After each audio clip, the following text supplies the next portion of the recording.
Assalamualaikum warahmatullahi wabarakatuh.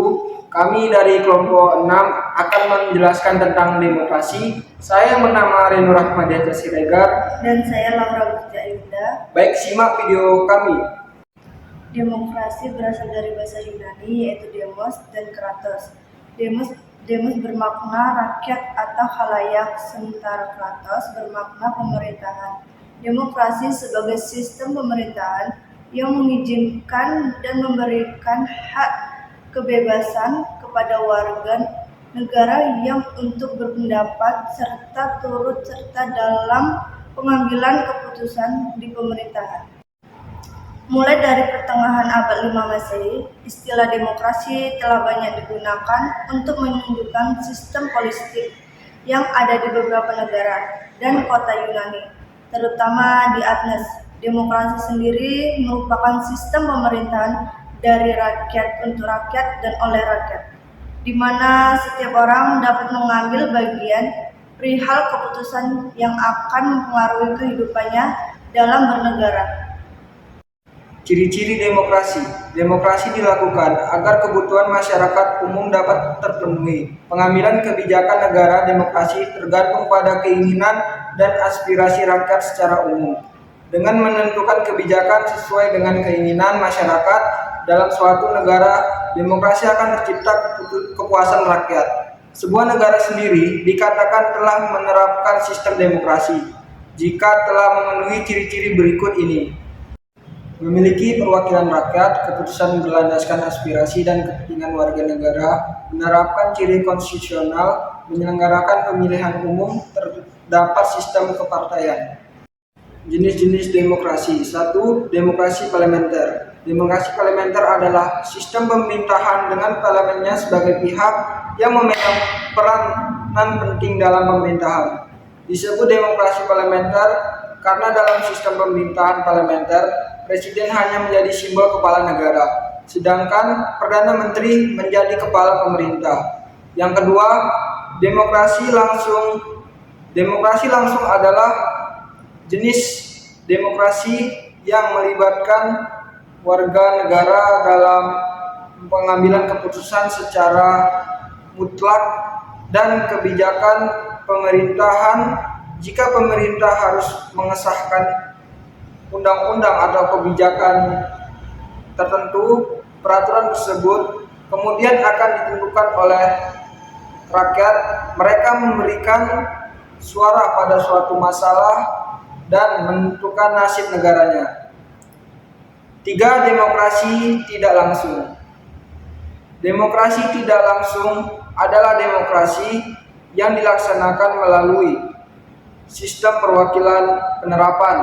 Demokrasi ini berkaitan dengan kenyataan suatu negara yang jumlah penduduknya banyak, wilayahnya luas, dan permasalahan yang dihadapinya semakin rumit dan kompleks. Demokrasi ini merupakan bentuk demokrasi paling umum di seluruh dunia. Keempat, demokrasi Pancasila adalah sebuah paham demokrasi yang dilandasi oleh prinsip-prinsip yang terdapat dalam Pancasila. Demokrasi Pancasila adalah demokrasi yang pelaksanaannya mengutamakan asas musyawarah mufakat untuk kepentingan bersama seluruh rakyat yang bersumber pada kepribadian dan juga filsafat hidup Indonesia. 5. Demokrasi presidensial merupakan sebuah sistem pemerintahan negara republik di mana kekuasaan eksekutif dipilih dengan cara melalui pemilu dan terpisah dengan kekuasaan legislatif. Kedua badan tersebut tidak berhubungan secara langsung seperti dalam sistem pemerintahan parlementer. Mereka dipilih oleh rakyat secara terpisah. Prinsip-prinsip demokrasi. Yang pertama, negara berdasarkan konstitusi. Undang-undang dasar atau seluruh peraturan hukum yang berlaku di sebuah negara. Yang kedua, jaminan perlindungan HAM. Yang ketiga, kebebasan berpendapat dan bersertifikat. Setiap orang boleh berkumpul dan membentuk identitas dengan organisasi yang ia dirikan. Melalui organisasi tersebut, setiap orang dapat memperjuangkan hak sekaligus memenuhi kewajibannya. Yang keempat, pergantian kekuasaan berskala. Yang kelima, peradilan bebas dan tak hak memihak. Peradilan bebas adalah peradilan yang berdiri sendiri dari bebas, dari campur tangan pihak lain, termasuk tangan penguasa. Yang keenam, penegakan hukum dan persamaan kedudukan. Yang ketujuh, jaminan kebebasan pers. Tujuan demokrasi. Secara umum, tujuan demokrasi adalah menciptakan kehidupan masyarakat yang sejahtera, adil, dan makmur. Dengan konsep mengedepankan keadilan, kejujuran, dan keterbukaan pada konsepnya. Tujuan demokrasi dalam kehidupan bernegara juga meliputi kebebasan berpendapat dan kedaulatan rakyat. Untuk lebih jelasnya, berikut beberapa tujuan demokrasi secara umum.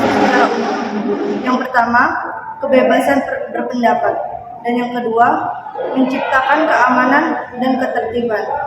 Yang ketiga, mendorong masyarakat aktif dalam pemerintahan.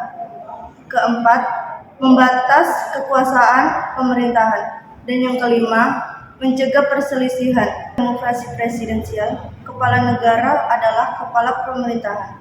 6. Demokrasi liberal.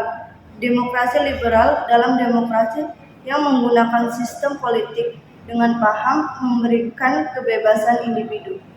Demokrasi liberal juga dapat dikatakan sebagai demokrasi yang mengutamakan memberikan perlindungan hak individu dari kuasa pemerintah dengan catatan sesuai hukum konstitusional. Oleh sebab itu, dalam demokrasi liberal, setiap dalam mengambil sebuah keputusan akan diambil melalui keputusan mayoritas.